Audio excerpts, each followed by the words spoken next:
C'est ici, à quelques kilomètres de Mbandaka, dans les territoires d'Inguindé, où 17 villages font face à la précarité et la malnutrition due au manque de terres causé par la société Feronia, un multinational qui a imposé ses lois au détriment d'un bien-être collectif, sous un regard discret des autorités du pays. Bouleversé par cette réalité, Eunice et Anja affirment que l'arrivée de la société a apporté plusieurs difficultés dans leur façon de vivre.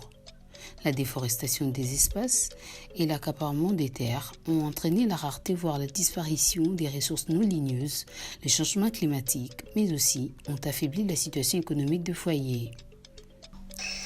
Auparavant, nous ramassions des chenilles, des champignons dans la forêt pour vendre et c'était rentable. Cela nous permettait de nous occuper de nos enfants, les scolariser, mais aussi les nourrir. À cause de la plantation de Boteka, les arbres à chenilles, fruitiers et médicinaux ont disparu. Il n'y a plus de ressources à exploiter. La plupart des conflits entre les communautés et PHC tournent autour des limites selon les rapports des organisations de la société civile de l'Équateur. À cela s'ajoute la démographie galopante, l'un des facteurs déterminants dans ces conflits récurrents, nous raconte Junior Bocalé. Nous connaissons une forte croissance démographique. Il y a des communautés entières chassées de leur village par l'entreprise qui est venue s'installer ici. Il y en a d'autres qui ont été recrutées par la compagnie dans d'autres villages et qui, après leur travail, se sont installés également ici.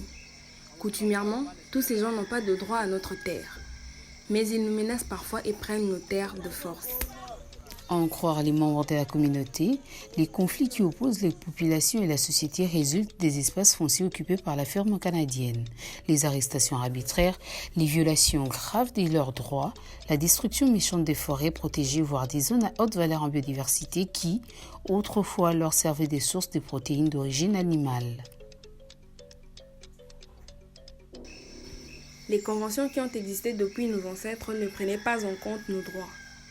C'est ce qui est à la base de plusieurs conflits et de notre manque de travail.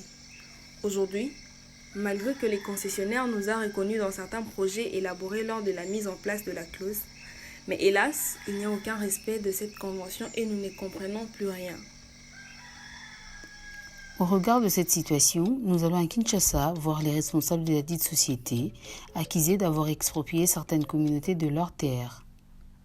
Nous rejetons fermement cette accusation.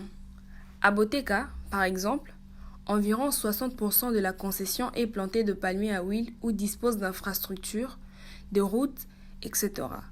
Les 40% restants sont inutilisés et sont principalement des forêts ou des zones de jachères agricoles utilisées par les populations locales, à qui nous laissons le libre droit de jouissance. Contacté par mail, le responsable de cette firme canadienne affirme que tout est faux. Cette première correspondance révèle que Feronia est loin d'exploiter toute la superficie des concessions pour lesquelles elle a des droits amphithéotiques.